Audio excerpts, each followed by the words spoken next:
በጌታ በኢየሱስ ስም እንዲሁ በደመ ነፍስ የሚሄድ ሰው ሳይሆን መልእክት ያለው ሰው እግዚአብሔር ያደርግ። አሜን በላ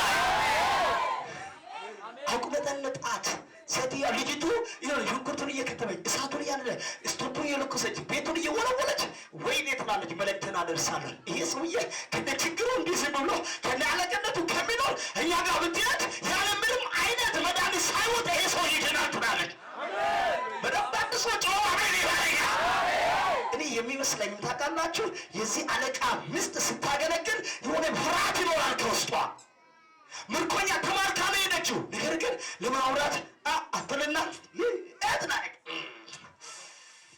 ምናምን ትላለች። እንግዲህ አንድ ሰው ለመናገር ብሎ ካለ ምንድን ነው ቆይ ትላለህ አይደለ ይመስለኛል። ልክ እያገለገለች ያለ ምን ያደርጋል ስትል እናቴ ምንድን ነው ብላ ጠየቀችው መሰለኝ። እመቤቷንም ጌታዬ በሰማርያ ካለው ከነቢዩ ፊት ቢደርስ ኖሮ ከለምጹ ኢየሱስ ያድናል። በደንብ አንድ ሰው ጮኸ አሜን ይበለኛ። ይህ መልእክት በትውልድ ሁሉ ላይ ይድረስ። አጠገብ ያለ ሰው ገባ ታደርግና ከዛሬ በኋላ በለው ሲያልሽ ያፌ መልእክት በለው ሲ ለትውልድ ይደርሳል በለው። ጮኸ ብድግ ብሎ ላለው ሰው ይሆናል ስለሆነ አሜን ብለው ውሳና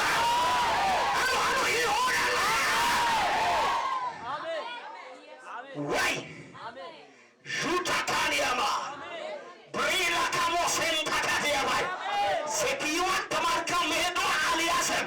ዛሬ ነግራለሁ ነገ የት ወርቃለሁ አትልም። በአፌ መልእክት አለ። አሜን በለየሱ አጠገብ ላይ ያለው ሰው ወደ ግራና ወደ ቀኝ ገባ ታደርግና በአፌ መልእክት አለ በለው። ይገባሽ ድገሞ በአፌ መልእክት አለ በለው። ወላይ ከኛ እንዲህ ብለህ ተናገረ ተዶናን ኪታ ይደስ ያጋሬ አይታኛኛ ኦሮሞኛ ምን ማለት ነው? ንገረኝ እባክህ። ዛሬ እንኳን ጤና መጣሽ። ምን ማለት ነው? ኦሮሞኛ በአፌ መልእክት አለ። አፋን ጎሬ ጅራ ኤርጋንጅማ ወይ ይህ ቅናት መንፈስ ዛሬ ከላይ ላይ መጥቼዋለሁ። በጣም ጮና እባክህ እንደገና ንገረኝ በኦሮሞኛ ይበል። ይሄ ሰው እባክህ ያዙ። አጠገብ ላይ ያለው ሰው ያዝ፣ በደንብ ያዝ፣ በደንብ ያዝ። ማግዶ አልፎ ላይ ስትሄድ ቶሎ በል መሰኛው ጋር ያዛት። ቶሎ በል ያዝ። አጠገብ ላይ ያለው ሰው ከኔ ጋር መጀመሪያ በአማርኛ ትላላችሁ፣ እንደዚህ ትላላችሁ። እንደዚህ ታዲያ በአፌ በለው እስኪ መልእክት አለ በለው እስኪ ድገሙ። በአፌ በለው እስኪ መልእክት አለ በለው።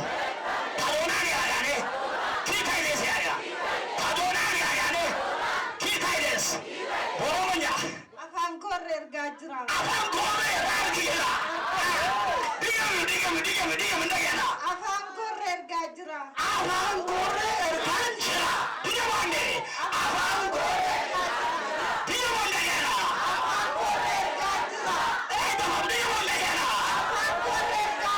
አንድ ሰው ብድግ ብሎ ይድገም በኦሮሞኛ ሰሉ አሜን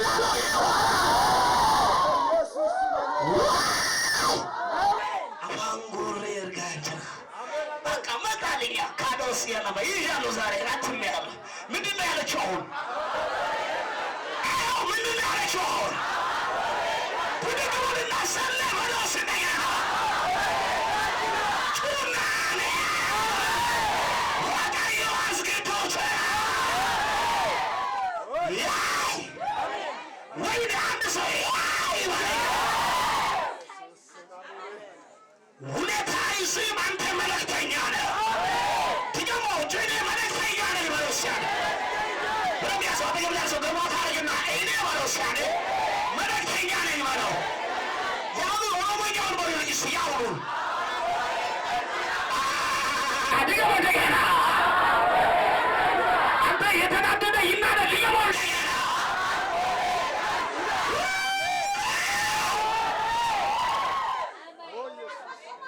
ምን አለ? መልእክት አለ። በቃችሁ አሜን በሉ እስኪ። እኔ የሆነ ነገር መጣል። አጠገብ ላይ ያለ ሰው ገባ ታደርግና በአፌ መልእክት አለ በለው። እሷ በሁለተኛ በለው እንደገና በኦሮሞኛ በለው እንደገና ድገሞ ኦሮሞኛው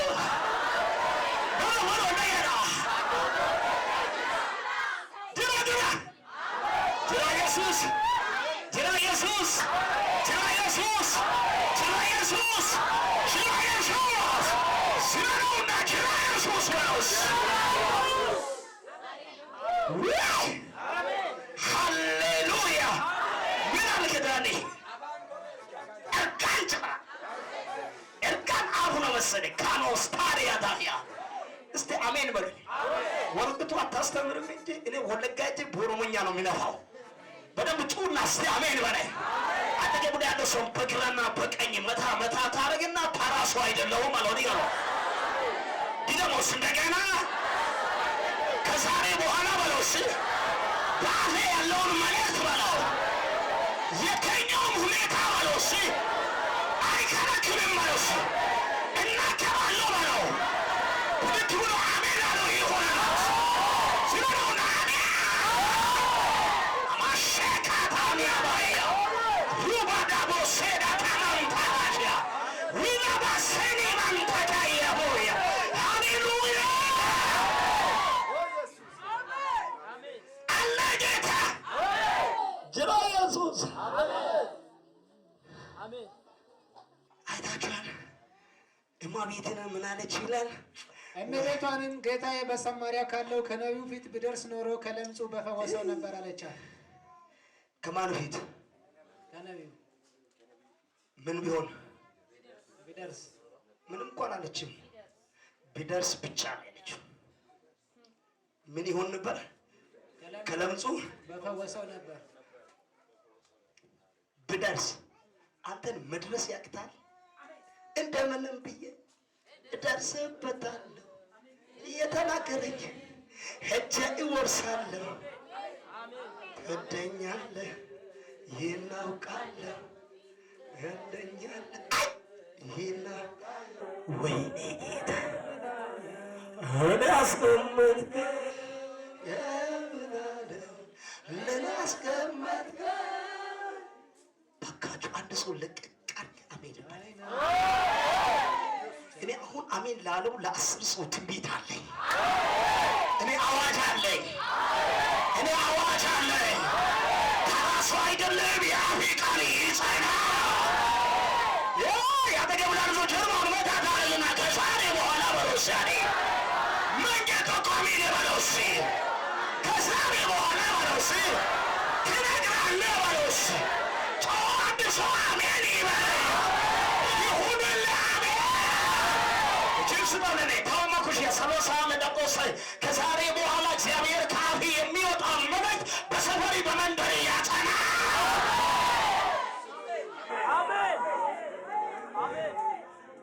ወደ ነቢዩ ብደርስ ይፈወስ ነበር። በቃ ሹክ አለችው። መልእክት ነው ማስተላለፍ የፈለገችው፣ አስተላለፈች። ሴትዮዋ ወዲያውኑ ሰማችን እንደዛለ አለችው። ፈውስ ነዋ። ሰው ማንም አይገባማ። ማንም እሱ ጋር ቀርቦ እንትን አይልም። ሰው ሁሉ ይሸማቀቃል። ሴትዮዋ ወዲያውኑ ሰማችን ወደዛ ቢሄድም ይፈወሳል። እመቤቱን እኮ ነው ብለህ እማዬ ሳትል አትቀርም። እንግዲህ ምንም ትበል ግድ የለም። መልእክት መናገር ነው ዋናው። አንድ ሰው ጮኸ አሜን ይበለኛ። መብት መሆን ነው ዋናው። አሜን በለኝ። አጠገብና ያለ ሰው ገፋ ታደርግና ምንም መሆን ትችላለህ። መብት መሆን ነው ዋናው በለው። ንገረው እስኪ በደንብ አንድ ሰው ጮኸ አሜን ይበለኛ። የሚገርማችሁ ነገር እማዬ ወይም እትዬ ሳልትል አትቀርም። ሰማርያ ሰማርያ ነው የሚለው ሰማርያ ባለው በእስራኤል መካከል ያለው ነቢይ ውስጥ ነቢይ ጋር ብትደርስ ይሄ ሰውዬ ይድናል እኮ አለችው። እንደው እየተሸማቀቀች ይሁን እንደምንም ይሁን ተናግራለች። ስለም እውነት ነው አለች። አሜን በላይ። እግዚአብሔር አምላክ ዘንድሮ ወደ እውነተኛ ሰዎች እግዚአብሔር ይመጣል። ከዛ ወዲያውኑ ሰማችና አላስችላላት። ታዲያ እንዲህ አይነት ነገር እያለ ምን እኛን አሰቃየ? ስንት ሐኪም ቤት ስንት ዶክተር ጥቁር አንበሳ እንትና እምቢ ያለውን እዛ ከደረሰ ከተፈወሰ ምን ችግር አለ አለውና አለችና ለንጉሱ ለማን ነገረችው? ለኒዕማን ለአለቃው ሲናገር አለቃው ደግሞ ከራሱ በላይ ለሆነው አለቃ ሄደና እንዲህ አለ። አንድ ወሬ ሰምቻለሁ አለ። አንተ ትንሽ ልጅ አንተ አሁን ትንሽ ልጅ ብትናገር ወሬ ደግሞ ሕፃን ምናምን ብለህ ነው የምትለው። ግን ሰውየው ተቀባይነት አገኘ። ይኸውልህ እግዚአብሔር ከተናገረ ሞገስ ካገኘ የአዊ ቃል ተሰምነትን ያገኘ ያ ሰው አጠገብና ሰው ተባና ገባት አድርግና ከዛሬ በኋላ በለሱ ያሪሲ ደግሞ ከዛሬ በኋላ በለሱ የእግዚአብሔር ሞገስ በለሱ በላይ ላይ ይመጣ አንዳንድ ጊዜ ሰፈር ላይ ተሰምነት ንግግር ያላገኛችሁ ሰዎች አላችሁ። ጌታ እግዚአብሔር በሞገስ ይቀይራል። ያዘው አጠገብ ላይ ያለው ሰው ከዛሬ በኋላ በለው ሲያለኝ ሰው የአፌ ንግግር በለው ሞገስ ያገኛል በለው፣ ተሰምነት ያገኛል በለው። አንዳንድ ጊዜ የሚሰሙ ሰዎችን ታውቃላችሁ። ሰፈር ላይ በስማ ማንም እኮ ይሰማል እሱን ይላል። እሱ እንዲያርጉ አሰረም እንዲያረገም ሰው ይሰማል። እውነት ውሸት? አንዳንድ በተንኮል የሚያደርጉ አሉ። አንዳንድ ደግሞ በተንኮል የተቀቡ ሰዎች አሉ። ሆግቻለሁ አጠገቡ ላይ ያለው ሰው ገፋ ታደርግና በተንኮል የተቀባው የተወካ ይሆን ባለው እስቲ አለሽ ድገመው እስቲ አንድ ጊዜ። በዚህ ዓለም ላይ ሰው በሁለት ነገር ነው የሚቀባው። አንደኛ በእግዚአብሔር፣ ሁለተኛ በተንኮል። በዛኛው ዓለም ለምን አደረገ አትልም? ቅባቱ ነው። ምንም ማድረግ አትችልም። በደንብ አሜን ትላለህ? አዎ። እዛ በጣም የሚገርም ነገር ወደ ንጉሱ ገባና እንደዚህ አለ። እንዲህ ተብሏል ምናምን ሲባል ታዲያ ምን ችግር አለ ትሄዳለህ አለ። ምን ችግር አለ? እኔ ደብዳቤ ጽፋለሁ አለ። ደብዳቤውን ወሰደና ግጥም አድርገው ጻፈ። ለእስራኤል ንጉስ፣ የሶሪያ ንጉስ ወዴት ነው የሚጽፈው? ወደ እስራኤል ንጉስ ንዕማን ከደረሰ ከዚህ ሰው ላይ ለምጹን እንድትፈውስ ወይም እንድታድነው ምናምን የሚል ተጻፈ። ልክ የመጣው ደብዳቤ ንጉሱ እጅ ገባ። ንጉሱ አነሳና አነበበ። ንዕማን ወይም ይሄ ደብዳቤ ከደረሰበት ጊዜ ጀምሮ ንዕማን ወደ አንተ ይመጣል። በዛን ሰዓት ይህንን ሰው ከለምጹ ትፈወስ ዘንድ ምናምን ይላል። ከዛ ሰውየው ተናደደ። አለ ይሄ ሰውዬ አሁን ደግሞ እንደገና ጦርነት ይፈልጋል እንዲህ አለ። ነገሩ ሌላ ነው። ወይኔ እስቲ አዲስ አጠገብ ላይ ገባ ታደርግና ነገሩ ሌላ ነው ባለው ሳይንስ ዲኖስ ነገሩ ሌላ ነው ባለው ሲ ከዛ ብድግ አለና ተናዶ ልብሱን ቀደደ። እኔ ያለ ሰውን ማታንና መቅተል የምን መብት አለኝ? እኔ ሰው ሳረን በኔ ምክንያት ይፈልጋል፣ ጦርነት ፈልጓል፣ በቃ ምናምን ብሎ ስናደድ እሱ ልብሱን የቀደደውን ማን ሰማ ይላል? ኤልሳ ሰማ። ነቢዩ እስራኤል ላይ ንጉሥ ራሱ ቦታ ያልሰጠው ሰው ጓዳ ላይ ያለው የቀደደውና የተናደደው ንጉሥ በጣም የተጨነቀውን ነገር ሰማ። ከዛ በኋላ ወዲያውኑ መልእክተኛ ላክ። ወደ ንጉሱ ሂዱና እንደዚህ በሏል፣ ለምን ልብስ ትቀዳለህ? እስራኤል ላይ ነቢይ እንዳለ መጥተው ይመለከታሉ አለ። ወይ እስቲ ባካችሁ አንድ ሰው ጮሆ አሜን ይበለኛ። አጠገብ ላይ ያለው ሰው ገፋ ታደርግና እኛ ጋር ነቢይ እንዳለ ከዚህ በኋላ ሀገር ምድር ያያል በለው። ሊገሩስ ያሉ ደግመ በሉስ እንደገና ተመልከቱ። ግደለም ከመጣ ወደ ትላክ ወደ እኔ ላክ። ንጉሱ ፈርቶ ልብስ ስቀድ እሱ ያለው ምንድን ነው? ሲመጣ ወደ እኔ ላክ። አንተ ልብስ የሚያስቀድድ ነገር የለም። እስራኤል ላይ አምላክ እንዳለ፣ እስራኤል ላይ ነቢይ እንዳለ መጥቶ ምን ይበል ይመልከት፣ ወደ እኔ ላክ አለው። በደንብ አሜን በለኝ። አጠገቡ ላይ ያለው ሰው ገፋ ታደርግና እኔ ባለ መብት ነኝ በለው። ንገረውስ ድገመውስ እንደገና። ስለዚህ እግዚአብሔር በአፌ ላይ አለ። በእምነት የምታደርገው ነገር እግዚአብሔር ይሰራል። ጩና አሜን በላይ። ከዛ በጣም የሚገርም ነገር ልነግራችሁ። ወዲያውኑ እኔ እየሄድኩ አንተ ወደ ታች ውረድ፣ እኔ እየሄድኩ ነው ቀጥታ። ልክ ነኝ? ኢየሱስ ጌታ። ልክ ወዲያውኑ እንደዚያ ንጉሱ ንዕማን የትና የት በፈረስ ላይ ወጣ። እጅ መንሻ ያዘ፣ ብር ያዘ፣ ልብስ ያዘ። ምን ለማድረግ? ስጦታ ለመስጠት ሁሉንም ጭኗል። አንተ የእግዚአብሔር ሰዎች በቁሳቁስ የተመሰረቱ አይደሉም። የሰማይ አምላክ እግዚአብሔር ያላቸው ሰዎች እግዚአብሔር አምላክ በዘመናት መካከል እግዚአብሔር እነሱን ያከብራል። አሜን በላይ። አጠገብ ላይ ያለው ሰው ገባ ታደርግና እግዚአብሔር ያከብራል በለው። ንገሩስ እግዚአብሔር ያከብራል በለው። ከዛ ጫነ ጫነ፣ እህሉ ማለት ብሩን ጫነ፣ ልብሱን ጫነ። ንዕማን እየዘለለ ወዴት ይሄዳል? ወደ እስራኤል። ወዴት ነው የሚሄደው? ሆስፒታል ጥቁር አንበሳ አይደለም የሚሄደው። ደህና ነህ? እየሰማችሁኝ? እስቲ አጠገቡ ላይ ያለው ጀርባውን መታ ታደርግና ተመለስ ስማ በለው ንገረው። ሌላው ይደርሳል በለው ንገረው። አሜን ነው ወይ? ከዛ የሚገርም ነገር እየተጓዘ ስንት ውሃ አልፎ ስንት ነገር አልፎ ደማስቆ ላይ የነበረውን ውሃ አልፎ ምናምን እያለ ዱብ ዱብ እያለ አባናና ፋርባን እያለፈ ደህና ናችሁ ወይ? መጣ። ወደ ማን መጣ? ወደ ኤልሳዕ መጣ። መጥቶም ይላል በደጁ ቆይ ይላል። ያየህ በበሩ ይላል። መግባት አይቻልም። አንተ ነህ የምትደፍረው እንጂ። ሰላም ነው ወይ? አጠገብ ላይ ያለው ሰው ገባ ታደርግና እግዚአብሔር አንተን የእግዚአብሔር ነቢይ ያድርግ በለው ንገረው። እሱ በደንብ አሜን በለኛ። እኔ ደብዳቤ ተጽፎልኝ ነው የሚመጣው። እኔ እኮ ምናምን ሪፈር አለኝ ምናምን ብሎ ንጉሱ ጽፏል ምናምን ብሎ ብዙ ነገር እየተናገረ ሰውየው መጣና ሲደርስ ገባለሁ ስል ለመግባት አይቻልም። ወደ ነቢዩ እኮ ነው የሚገባው ስል ነው ደጅ ላይ ቆም መልእክት ይመጣልሃል። አንድ ሰው አሜን ይበለኝ።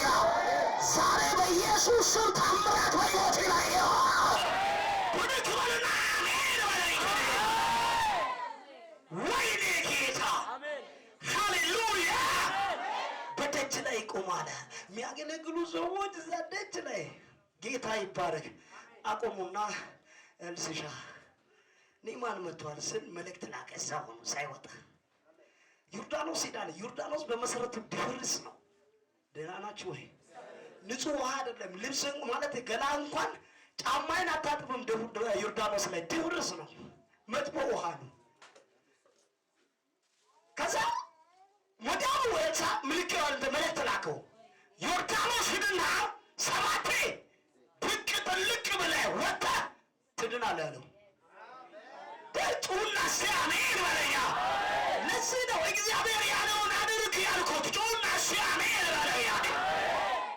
የመልእክት ዋና ሀሳብ ምንድን ነው?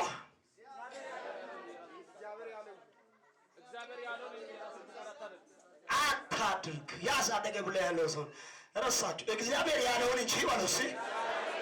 የራስን ሀሳብ በለው እስኪ። እንዳትሞክር በለው ንገረው።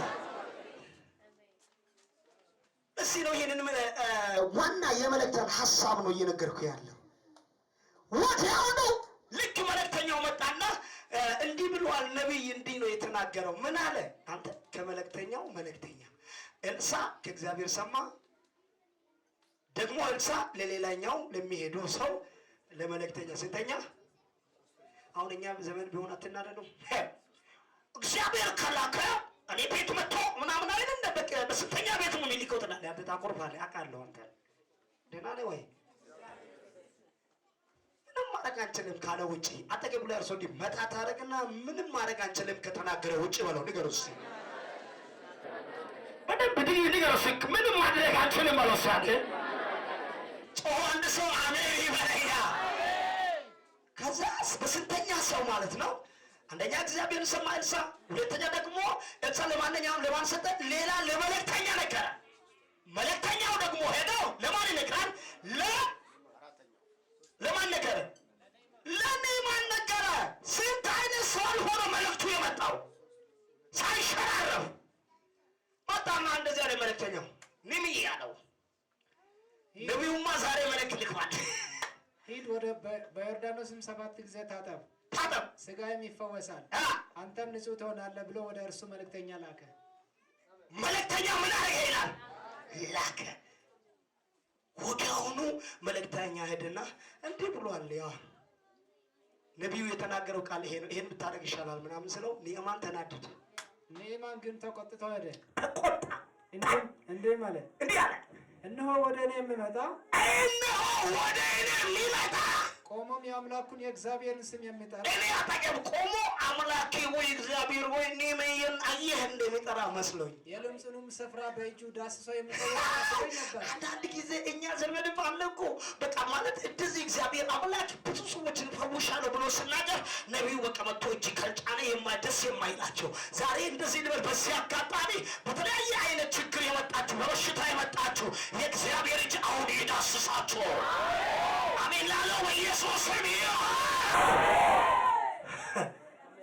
እና ሊማን አቆረበ እኔ ያጠገቤ መጥቶ እጅ ዳስሱ የሆነ ነገር አድርጉ ቁስሌን ለምጹን በእጁ ነክተው ዳሶ ሽት አድርገው በቃ ይዞ እግዚአብሔር አለ በቃ ጌታዬ እባክህን ፈውስን እያለ የሚለምን መስሎኝ ነበር። እኔ ዮርዳኖስ ይገኛል እንደ ዮርዳኖስማ ከሆነ እኔ አልፌ የመጣሁት በደማስቆ ላይ ያሉ አባናና ፓርማን የሚባሉ ውሃዎች አሉ። ንጹህ የሆኑ ጥራት ያላቸው ነገሩ በጥራት ሳይሆን በድምፅ ነው። አሜን ባለ ስንቶች ናችሁ ከኔ ጋር ያላችሁ? አጠገቡ ላይ ያለው ሰው ገፋ ታደርግና ነገሩ በእግዚአብሔር ድምፅ ነው ባለ ኢየሩሳሌም ዲገሞ እንደገና ጮና እስቲ አንድ ሰው አሜን ይበለኛ። በምትጠቀመው ዕቃ ሳይሆን ነገሩ በድምፅ ነው። ነገሩ በእግዚአብሔር ኃይል ነው። ይሁንልኝ የሚል አንድ ሰው አሜን ይበለኛ። ለምጣም የሆነ ነገር ከቤታችሁ ዛሬ ነቅዬዋለሁ። ሶስት ሰው አሜን ብሎ ይሆናል። አራት ሰው አሜን ብሎ ይሆናል።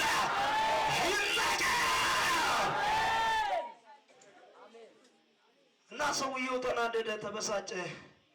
እነዚህ ደማስቆ ላይ የሚሉት እስቲ አንብብ እስቲ ካቆምኩበት የደማስቆ ወንዞች አባናና ፈርፋ ከእስራኤል ወንዞች ሁሉ አይሻሉምን? ይሻላሉ። በእነርሱም ውስጥ መታጠብና መንጻት አይቻለኝም። እኔ እዛ ልታጠብ እሱ አይደለም ጉዳዩ። ዘወርም ብሎ ተቆጥቶ ሄደ። አሜን በለኝ። ጮህ አንድ ሰው አሜን ይበል። ነገሩ የውሃው ጉዳይ አይደለም። አሜን በለኝ። ነገሩ የምን ጉዳይ አይደለም። የምን ጉዳይ ነው? የድምፅ ጉዳይ። ለምን አይታጠብም? የሚገርም ውሃ እኮ ነው የሚታጠበው። ሰውየው አለቃ ስለሆነ እኮ የፈለገ ሃይላንድ ውሃ አዘው መታጠብ ይችላል። ነገሩ ሰዳ አይደለም። በእግዚአብሔር ሀሳብና በእግዚአብሔር ድምፅ ላይ ነው ጉዳዩ ያለው። ገፋ ታደርግና አጠገቡ ላይ ያለው ሰው ገፋ ታደርግና ነገሩ በሁኔታው ላይ አይደለም በለው። ነገሩ የእግዚአብሔር ድምፅ በለው ካልመጣ በለው ምንም ልታደርግ አትችልም በለው። አንድ ያመነ ሰው ጮሆ አሜን ይበል። ጋሳይን ተሰቤት ይመሳንገታ አሜን ጋንተ ደህና ናችሁ? ታይ ወደ ትሽን ጮሸናን ያስቲ ባስኬት ይጊስቴሱ ሃይደ ዳጊገን ያይጮራ ይገስቲ እኮ ሰላም ናችሁ ወይ? እየተናደደ ያለ ሰው አለ ካለ እስቲ አጋዳሚ እሺ፣ ሁሉ ሰው እጁን ከፍ ያርግልኝ። ታናጮሻና ለዝጊያስ ደህና ናችሁ ወይ? አይታችኋል? ነገሩ ከድምፅ ጋር ነው።